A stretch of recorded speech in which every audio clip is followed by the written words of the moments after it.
जे मेंबर आहेत ऍक्टिव्हिटीमध्ये सहभागी ते थोडं सगळे एक लाईन मध्ये तिकडे तोड करून तिकडे तोड करून मागे हे बघा, या सर्वांसाठी मी एक ऍक्टिव्हिटी म्हणजे ऍक्शन मी करणार आहे आणि यातला प्रत्येक मेंबर हे माझ्याकडे कोणी बघणार नाही, सिरियसपणे होता आणि फक्त एक नंबर मेंबरला मी ती ऍक्टिव्हिटी माझी दाखवणार आहे, ऍक्शन दाखवणार आहे. ते माझ्यानंतर ऍक्शन पाहिल्यानंतर त्यांच्या समोरच्यांना हात लावून आपलं पिछेबड करतील, त्याला ऍक्टिव्हिटी सांगतील, अशी ऍक्टिव्हिटी पास होत जाणार आणि ती ऍक्टिव्हिटी आपण बघूया.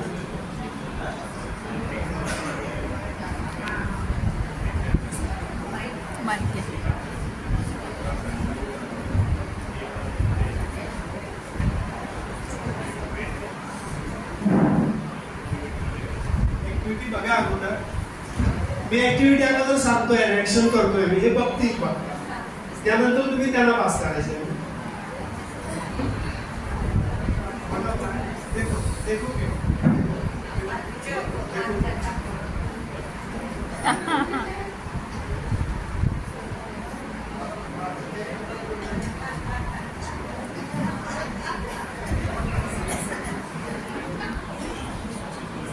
अरे यार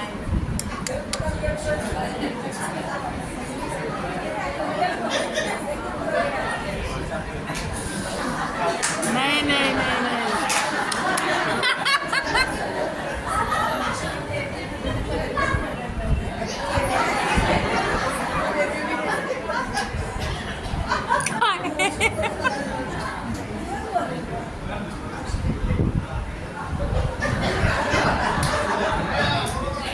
पुढच्यांना पास करायचं.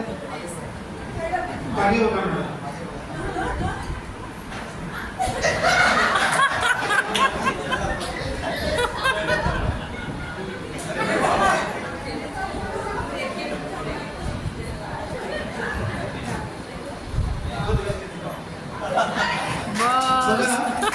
आपण एक साधी आणि सोपी ऍक्टिव्हिटी घेतली. या ऍक्टिव्हिटी मध्ये ही जी ऍक्टिव्हिटी आपण घेतली फर्स्ट टू लास्ट, या ऍक्टिव्हिटी मध्ये मी एकदा सर्वांना करून दाखवतो मी काय केलं होतं, शेवटी काय पोहोचलं आणि आपण ते शिक्षण प्रक्रियेशी त्याला कसं जोडता येईल आपण बघूया. मी ऍक्शन अशी केली होती सुरुवातीला की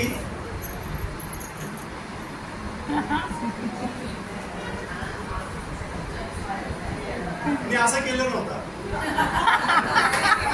आता आपल्याशी किंवा दैनंदिन जीवनाशी आपण जोडली तर जेव्हा आपल्याला एखादा आदेश डिपार्टमेंट कडून समजा येत असेल शाळेला, मुख्याध्यापकाकडून येतो तो शिक्षकांना, शिक्षकांकडून तो जातो विद्यार्थ्यांना, विद्यार्थ्यांकडून जातो पालकांना, तेव्हा तो याच ऍक्टिव्हिटीच्या माध्यमातून जो पहिला मेसेज लास्ट तक जातो असाच मेसेज काहीच जातो. लक्षात घ्या, घरामध्ये अशा प्रकारे असं होतं. त्यामुळे प्रत्येक टप्प्यावर आपण सजग आणि सावध असलं पाहिजे, हे याच्यातून आपल्याला दिसतं. हाच एक ऍक्टिव्हिटीचा भाग होते. मजा म्हणून किंवा रिलॅक्सेशन म्हणून आपण ऍक्टिव्हिटी घेतली होती. धन्यवाद. Of knowledge for holistic development, इस तरीके से हमारा प्रोग्रेस कार्ड कैसे बनेगा, सब उसके 3 पार्ट है. 3 पार्ट में हमारा प्रोग्रेस कार्ड बनेगा. पार्ट ए में 2 प्राइमरी लेवल फाउंडेशन लेवल पर 2 पार्ट है, लेकिन हम सेकेंडरी के टीचर्स है, वो भी मैं बाद में बताऊंगी आपको. उसमें 4 पार्ट है. सेकेंड बी पार्ट में भी 4 पार्ट है और लास्ट में सी पार्ट है. तो पहले हम फाउंडेशन लेवल का देखते हैं.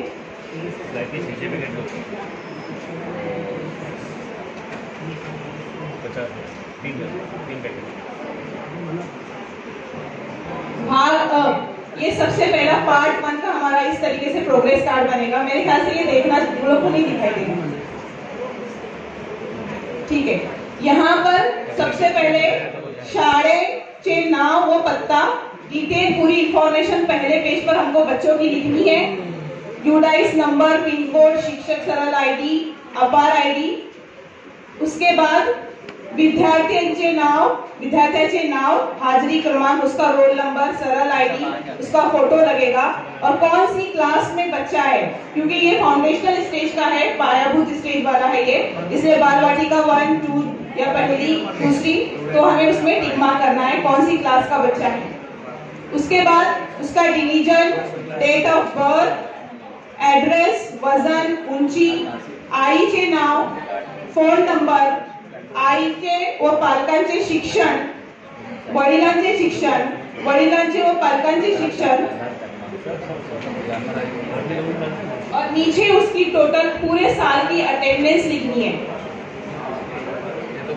कामाचे दिवस, कितने वर्किंग डेज आए और कितने दिन बच्चा उसमें प्रेजेंट था, फिर उसके बाद उसका परसेंटेज निकालेंगे हम मंथली, पूरा मंथली परसेंटेज निकलेगा उसका। उसके बाद मला बालक आवड आहे, ये यहाँ पर बच्चा अपना खुद लिखेगा इस कॉलम में कि वो उसको कौन सा चीज पसंद है। इसके अंदर एक से ज्यादा ऑप्शन पर वो टिक मार्क कर सकता है। वाचन, नृत्य किंवा गायन किंवा वादन, क्रीडा किंवा खेळ, सर्जनशील लेखन, बागकाम, जो जो उसको पसंद है उसमें वो बच्चा खुद टिक मार्क करेगा। ये काम टीचर नहीं करेगी, ये बच्चा खुद करेगा।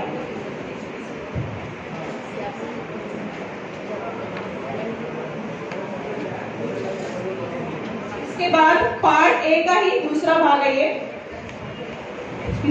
हॉलिस्टिक प्रोग्रेस कैसे बनेगा। पार्ट 1 का दूसरा भाग, ये भी बच्चे को खुद फील करना है।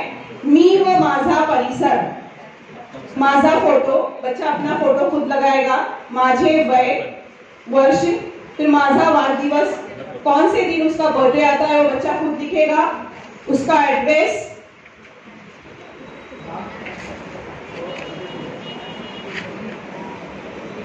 माझे कुटुंब, मोठे होऊन मला काय व्हायचे आहे, ये अपने ताल्लुक से बच्चा खुद। ये जो है फाउंडेशन लेवल का है, जब आप माध्यमिक लेवल पे या फिर मिडिल स्टेज पर आएंगे तो वहां पर थोड़े से पॉइंट्स बदले हुए रहेंगे, ठीक है।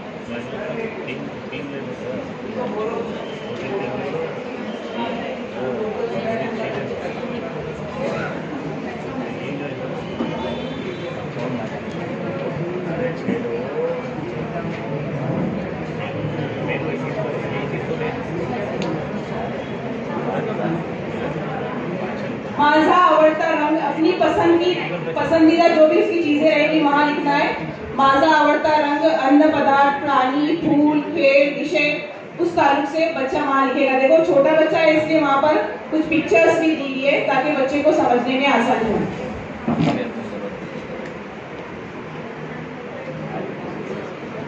अब पार्ट दूसरा, पार्ट बी में विकास क्षेत्र, शारीरिक विकास, क्योंकि वहां पर सब्जेक्ट्स नहीं है फाउंडेशन बेस पर। अब उसका फिजिकल जो विकास रहेगा उस ताल्लुक से लिखेगा। यहाँ पर इनको भेज दिया आपने,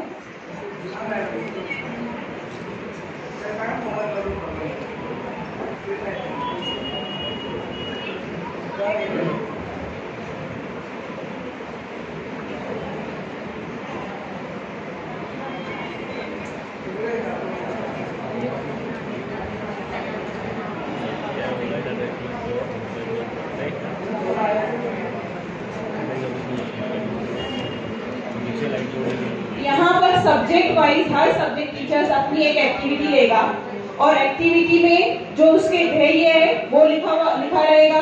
क्षमता और मूल्यांकनासाठी घेतलेली कृती व उपक्रम, जो भी एक्टिविटी आप असेसमेंट के लिए लेंगे बच्चे को सब्जेक्ट वाइज, उस एक्टिविटी की डिटेल पूरा यहाँ लिखना है टीचर को। सब्जेक्ट वाइज होगी और जो एक्टिविटी की डिटेल लिखने के बाद कितना टाइम लगेगा उसके लिए, क्या क्या स्टेप है, ग्रुप बनाकर होगा, इंडिविजुअली होगा, पूरी डिटेल उस एक्टिविटी की इसमें लिखना है। और नीचे मूल्यांकनार्थी से प्रश्न, जो एक्टिविटी ली गई है उसका असेसमेंट करने के लिए जो जो क्वेश्चंस रहेंगे वो टीचर यहाँ क्वेश्चंस तैयार करेगा, ठीक है। उसके 2020 चे उद्दिष्टच आहे। या धोरणामध्ये बालकाच्या क्षमतांची वृद्धी आणि अध्ययनासाठी बहुआयामी दृष्टिकोन या वाढवण्यावरती भर देण्यात आलेला आहे। शिक्षणाचा अर्थ केवळ गुणांची उपलब्धी नाही, तर त्याबरोबर त्याच्यामध्ये आलेल्या वेगळ्या प्रकारची कौशल्य कृती यांचा देखील समावेश करण्यात आलेला आहे. म्हणजे बालकांच्या बौद्धिक, भावनिक, सामाजिक आणि शारीरिक क्षेत्रांचा सर्वांगीण विकास समाविष्ट आहे. फक्त एकमेव या ठिकाणी त्यांनी अभ्यास करून चालणार नाही, तर त्याचा सर्वांगीण विकास व्हावा हा त्यामागचा दृष्टिकोन आहे. बालकांचा समग्र विकास आणि प्रगती या संबंधित या ठिकाणी मार्गदर्शन करण्यासाठी राष्ट्रीय मूल्यांकन केंद्र परत जे आपल्या समोर या ठिकाणी आहे ते या ठिकाणी परतच्या माध्यमातून करण्यात येणार आहे. परतच्या माध्यमातून या ठिकाणी करण्यात येणार आहे. Performance assessment revive and analysis of knowledge for holistic development याची स्थापना जी आहे केंद्र स्तरावर करण्यात आलेली आहे. परत या राष्ट्रीय मूल्यांकन केंद्राच्या उपक्रमाचा एक भाग आहे आणि म्हणून बालकांच्या समग्र विकासासाठी समग्र प्रगती पत्रक ही संकल्पना आपल्या समोर राष्ट्रीय अभ्यासक्रम आराखड्याने मांडलेली आहे. पारंपरिकपणे मूल्यमापन आपण या ठिकाणी परीक्षेच्या शेवटी करत होतो, परंतु तसे न करता वार्षिक परीक्षेच्या गुणांवर आपण करत होतो, श्रेणीवर करत होतो. परंतु प्रगती पत्रक हे समग्र या ठिकाणी चित्र स्पष्ट होत नव्हते. म्हणून मूल्यमापन हे जे आहे पाठांतरावर, स्मरणावर हे आधारित होते. आतापर्यंत आपण संकलित मूल्यमापन करत होतो, ते पाठांतरावर करत होतो, स्मरणावर करत होतो.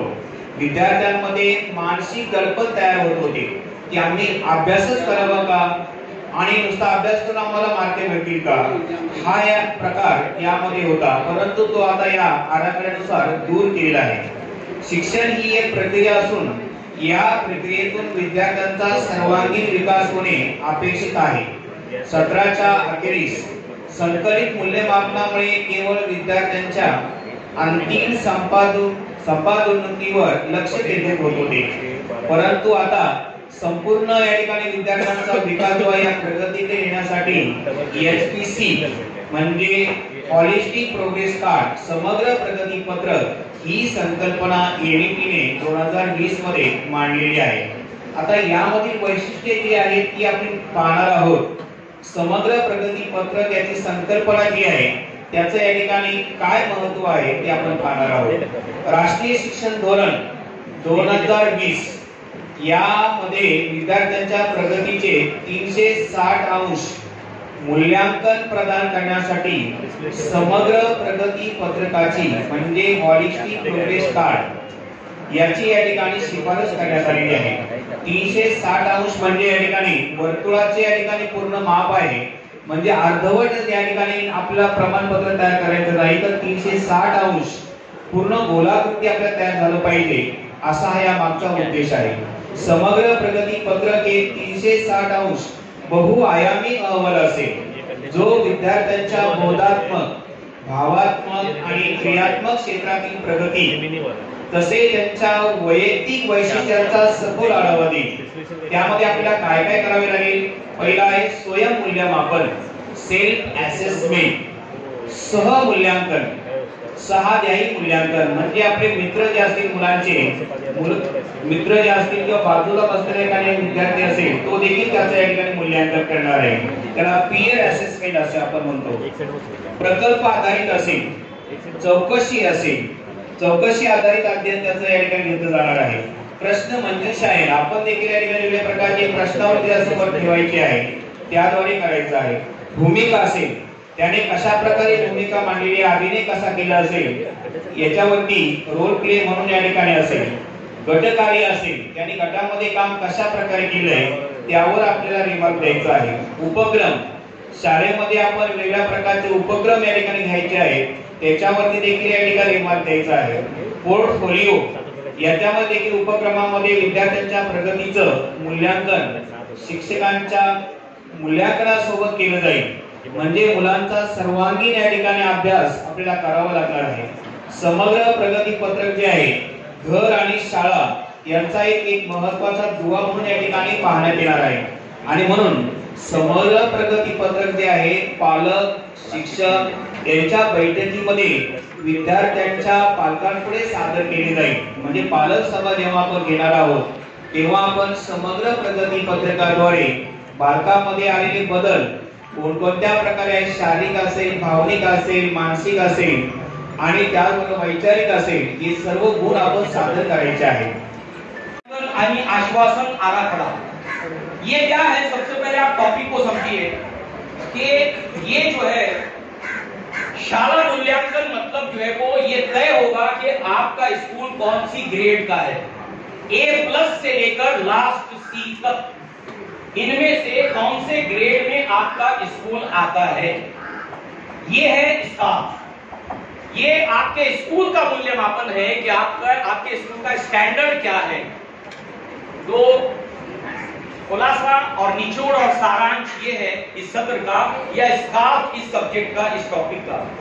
जब ये सत्र खत्म हो जाएगा तो प्रशिक्षणार्थी जो है वो किस काबिल हो जाएगा? यहाँ पर रेफरेंसेस दिए हुए, प्रशिक्षणार्थी क्षेत्रीय, उप क्षेत्रीय, मानके, 4 सत्र, वर्णन, विधाने, पुरावे, मार्गदर्शक तत्वे व धोरण यांची माहिती जाणून घेतात.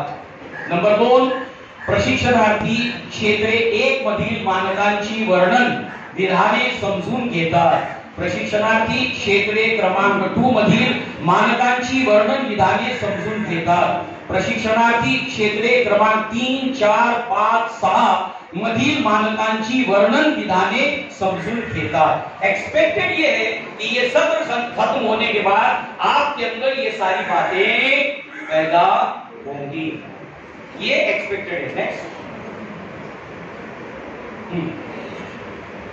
अभी इसको आप बहुत ध्यानपूर्वक देखिए, लिखिए कुछ मत. अगर लिखने के लिए कोई बात होगी तो मैं खुद आपसे कहूंगा कि आप इसको जरूर लिखो. अभी आप लिखिए मत, फोकस कीजिए पूरी तरीके से यहाँ पर. देखिए ये चार्ट बहुत अहम है. अगर आपको किताब में से कुछ लेना है, जेरॉक्स या उसका इमेज, तो इसको लीजिए और इसको सबसे पहले अंडरस्टैंड करने की कोशिश कीजिए. पहले तो क्रमांक में, फहरिस्त में 1, 2, 3, 4, 5, 6. दरअसल जो है वो ये 6 क्षेत्र है, मैदान है, जिसके अंदर स्कूल का आकलन किया जाएगा.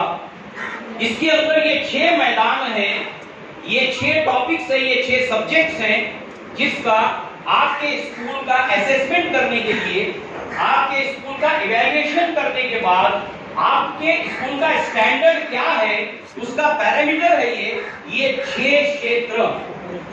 ठीक है, मैं पढ़ूंगा नहीं इसको, अभी डिटेल में आएगा हमारे सामने. ये 6 मैदान है. उसके बाद इसकी जो उप क्षेत्र हैं, सब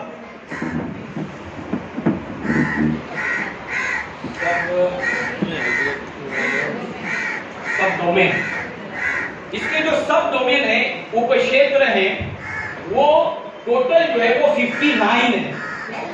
अब हर क्षेत्र का पहला मैदान, पहला डिवीजन क्या है? अभ्यासक्रम, अध्यापन शास्त्र आणि मूल्यांकन. इसके उप क्षेत्र जो है वो है 12. मानके, इसके नॉर्म्स, इसके जो नॉर्म्स है वो है 44. ऐसे ही आप नीचे उतरते जाएं, उप क्षेत्र 12, 12, 5, 11, 12, 7, टोटल इसके उप क्षेत्र, सब डिवीजन इसके हैं 59, और इसके मानके हैं टोटल 128. ये याद रखने की चीज है. इसको अगर आपने याद रखा, ये कोई बहुत बड़ा रॉकेट साइंस नहीं है. ये 3 नंबर आप जरूर याद रखेंगे. 6 मैदान है, 6 मैदान के उप क्षेत्र, यानी जो इसके जैली उन्वान है, इसके सब डिवीजन है, वो 59 है, और इसके मानके, इसके जो नॉर्म्स है वो 128 है. 6, 59 एंड 128. ये नंबर्स याद रखने आपने. क्लियर हो गया? नाउ नेक्स्ट, अभी ये अभ्यासक्रम, अध्यापन शास्त्र, ये पहला वाला टॉपिक है. अभी हम लोग इस टॉपिक की तरफ नहीं जाते. ठीक है, ये सिर्फ आप देखिए, सिर्फ एक आपने देखा, इसको जस्ट रीडिंग करेंगे ना तो थोड़ा बहुत आपको देखने में थोड़ी दिक्कत होगी, मगर कोई प्रॉब्लम की बात नहीं है. आप बाद में जाके आराम से इमेज ले लेना. और अगर आपको इमेज उसकी क्लियर नहीं आए, मेरे पास इसका पेपर के ऊपर भी है, वो इमेज क्लियर है, उसको भी लेना। मेरे पास जो पेपर है ग्रुप के ऊपर डाल देंगे, दोनों से आप फायदा उठा सकते हैं, ठीक है। ओके, अब आइए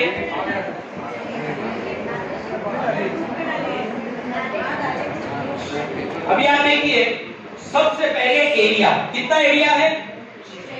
6 एरिया, वेरी गुड। ये देखिए, ये एरिया है। अभ्यासक्रम नियोजन, एक डिवीजन ये है जिसके अंदर आपके स्कूल का जो है वो इवैल्यूएशन होगा। मुख्य सिफारिशी व अध्ययन निष्पत्ति माहित आहे। हेडमास्टर को भी मालूम है और टीचर को भी मालूम है। इसका मैदान क्या है?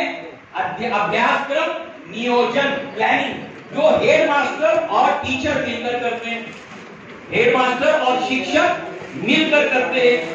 अब देखिए, इसके अंदर आपने देखा कि इसका स्तर जो है वो, अब ये जो स्तर जिसको लिखा है, इसको आप ध्यान से देखिए। अभी आप, ये बिल्कुल पहली बार हम लोग पढ़ रहे हैं, ये स्तर पहली बार पढ़ रहे हैं जब से लेक्चर शुरू हुआ है। इस स्तर के ऊपर ध्यान दीजिए आप। इधर स्तर दिख रहा है आपको, स्तर 1, ओके। नीचे आप आएंगे, स्तर 3, ओके, स्तर 4, स्तर 4, स्तर 2, ठीक है ना? ठीक है, क्लियर हो गया? ये स्तर कहां है मालूम है? ये देखिए स्तर है, ये 4 स्तर है। स्तर 4 से ज्यादा नहीं है, एक्सक्यूज मी, स्तर 4 से ज्यादा नहीं है, और एरिया 6 से ज्यादा नहीं है, और सब एरिया 59 से ज्यादा नहीं है, और स्टैंडर्ड्स 128 से ज्यादा नहीं है। दिस इज द हाइट, ये सीमा रेखा है, इसके बाहर कुछ नहीं है। मानवीय 128 से ज्यादा नहीं है, सब एरिया 59 से ज्यादा नहीं है, क्षेत्र 6 से ज्यादा नहीं है, और लेवल स्तर 4 से ज्यादा नहीं है। ये हमको सेटिस्फाइड करने वाली चीज है, कंफ्यूजन को खत्म करने वाली चीज है। क्लियर हो गया? क्लियर हो गया? अब चलिए आगे बढ़ते हैं हम लोग। देखिए, ये लेवल क्या है? 4 लेवल क्या है? 4 लेवल क्या है? ये 4 लेवल है। 5 + 3 + 2 एक लेवल, फाउंडेशनल।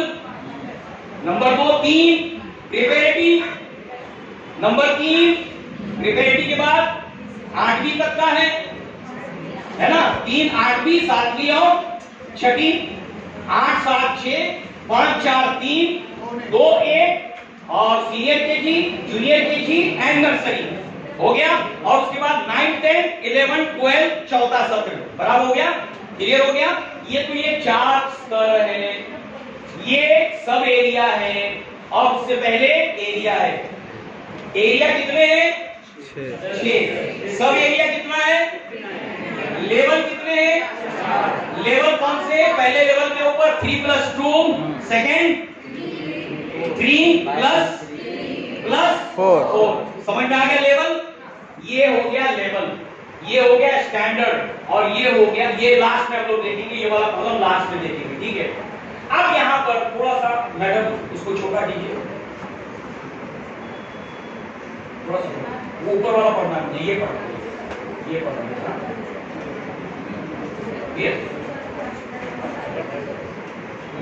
टी यानी नोट। ये नोट करने की बात है, बस छोटी सी बात है, क्योंकि ये हम लोग उर्दू में कहते हैं इस्तिस्ना और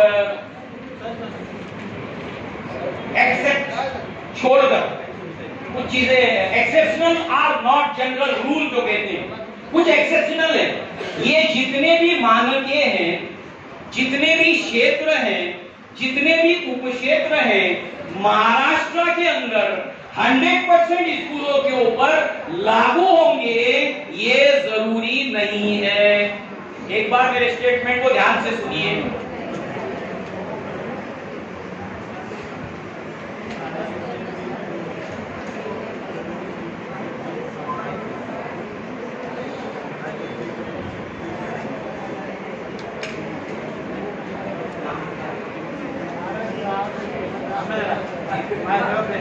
ओके, अब आप देखिए कि ये जो स्टेजेस हैं, लेवल्स हैं, इसके लिए एक 4 टर्मिनोलॉजी है। 4 इसके लिए क्या है? टर्मिनोलॉजी है। वो टर्मिनोलॉजी 4 क्या है आप बताइए?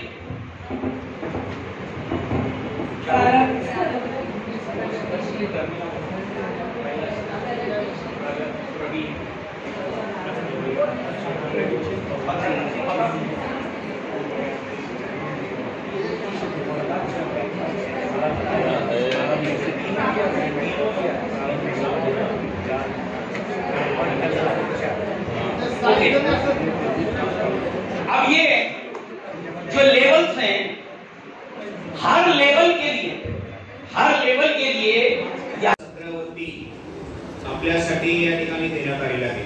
त्यामधील माहिती आणि हे प्रमाणपत्र मुलांना कशा प्रकारे द्यायचं आहे त्याविषयी माहिती म्हणजे आता या ठिकाणी आपली सुरुवातच आहे।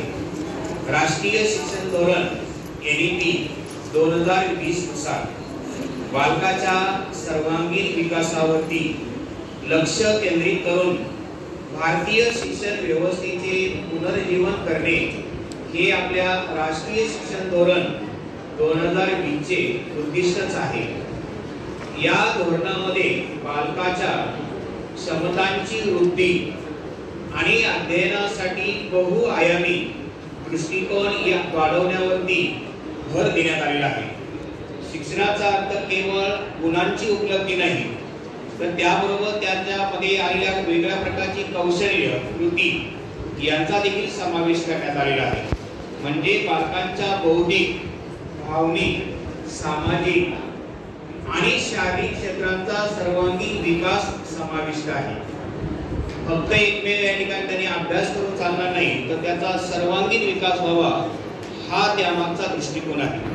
बालकांचा समग्र विकास आणि प्रगती या संबंधित या ठिकाणी मार्गदर्शन करण्यासाठी राष्ट्रीय मूल्यांकन केंद्र परक जे आपल्या समोर या ठिकाणी आहे ते या ठिकाणी परकच्या माध्यमातून करण्यात येणार आहे।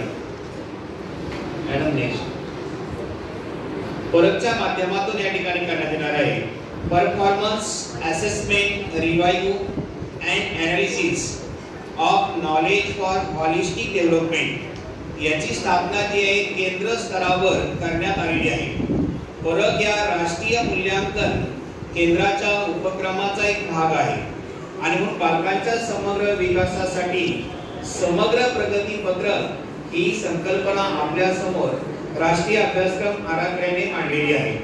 पारंपरिकपणे मूल्यमापन आपण या ठिकाणी परीक्षेच्या शेवटी करत होतो परंतु तसे न करता वार्षिक परीक्षेच्या गुणांवर आपण करत होतो, श्रेणीवर करत होतो। परंतु प्रगती पत्रक हे समग्र या ठिकाणी चित्र स्पष्ट होत नव्हते म्हणून मूल्यमापन हे जे आहे पाठांतरावर, स्मरणावर हे आधारित होते। आतापर्यंत आपण संकलित मूल्यमापन करत होतो ते पाठांतरावर करत होतो, स्मरणावर करत होतो। विद्यार्थ्यांमध्ये मानसिक दडपण तयार होत होते की आम्ही अभ्यासच करावा का आणि नुसता अभ्यास करून आम्हाला मार्क मिळतील का हा एक प्रकार यामध्ये होता परंतु तो आता या आराखड्यानुसार दूर केलेला आहे। शिक्षण ही एक प्रक्रिया असून या प्रक्रियेतून विद्यार्थ्यांचा सर्वांगीण विकास होणे अपेक्षित आहे।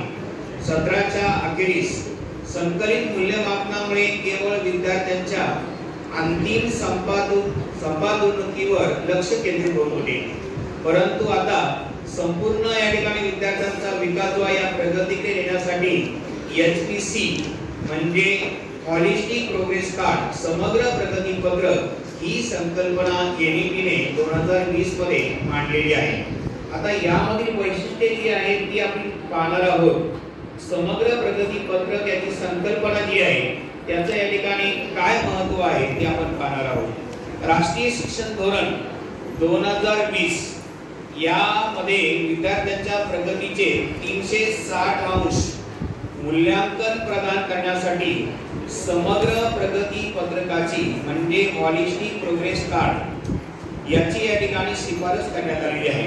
360 अंश म्हणजे या ठिकाणी वर्तुळाचे या ठिकाणी पूर्ण माप आहे म्हणजे अर्धवट या ठिकाणी आपल्याला प्रमाणपत्र तयार करायचं नाही तर 360 अंश पूर्ण गोलाकृती आपल्याला तयार झालं पाहिजे असा हा या मागचा उद्देश आहे। समग्र प्रगती पत्रक हे 360 अंश बहुआयामी अहवाल असेल जो विद्यार्थ्यांच्या बोधात्मक, भावात्मक आणि क्रियात्मक क्षेत्रातील प्रगती तसे त्यांच्या वैयक्तिक वैशिष्ट्यांचा सखोल आढावा देईल. त्यामध्ये आपल्याला काय काय करावे लागेल? पहिला आहे स्वयंमूल्यमापन, सेल्फ असेसमेंट, सहमूल्यांकन, सहाध्यायी मूल्यांकन. म्हणजे आपले मित्र जे असतील मुलांचे मित्र जे असतील किंवा बाजूला बसलेला एखादा विद्यार्थी असेल तो देखील त्याचं या ठिकाणी मूल्यांकन करणार आहे. त्याला पीअर असेसमेंट असे आपण म्हणतो. प्रकल्प आधारित असेल, चौकशी असेल, चौकशी आधारित अध्ययन त्याचं या ठिकाणी घेतलं जाणार आहे. प्रश्न मंजुषा आहे, आपण देखील या ठिकाणी वेगवेगळ्या प्रकारची प्रश्नावली त्यासमोर ठेवायची आहे, त्याद्वारे करायचं आहे. भूमिका असेल, त्याने कशा प्रकारे भूमिका मांडलेली, अभिनय कसा केला असेल याच्यावरती रोल प्ले म्हणून या ठिकाणी असेल.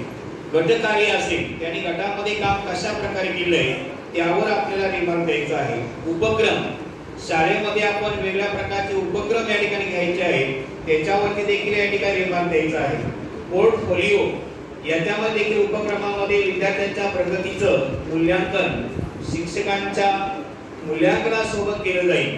म्हणजे मुलांचा सर्वांगीण या ठिकाणी अभ्यास आपल्याला करावा लागणार आहे. समग्र प्रगती पत्रक जे आहे घर आणि शाळा यांचा एक महत्त्वाचा दुवा म्हणून या ठिकाणी पाहण्यात येणार आहे. आणि म्हणून समग्र प्रगती पत्रक जे आहे पालक शिक्षक यांच्या बैठकीमध्ये विद्यार्थ्यांच्या पालकांपुढे सादर केले जाईल. म्हणजे पालक सभा जेव्हा आपण घेणार आहोत तेव्हा आपण समग्र प्रगती पत्रकाद्वारे बालकांमध्ये आलेले बदल कोणकोणत्या प्रकारे शारीरिक असेल, भावनिक असेल, मानसिक असेल आणि त्याचबरोबर वैचारिक असेल हे सर्व गुण आपण सादर करायचे आहेत. पालकांकडून बालकाच्या प्रगतीविषयी अभिप्राय घेण्यात येईल. म्हणजे पालकांकडून देखील आपला अभिप्राय घ्यायचा आहे.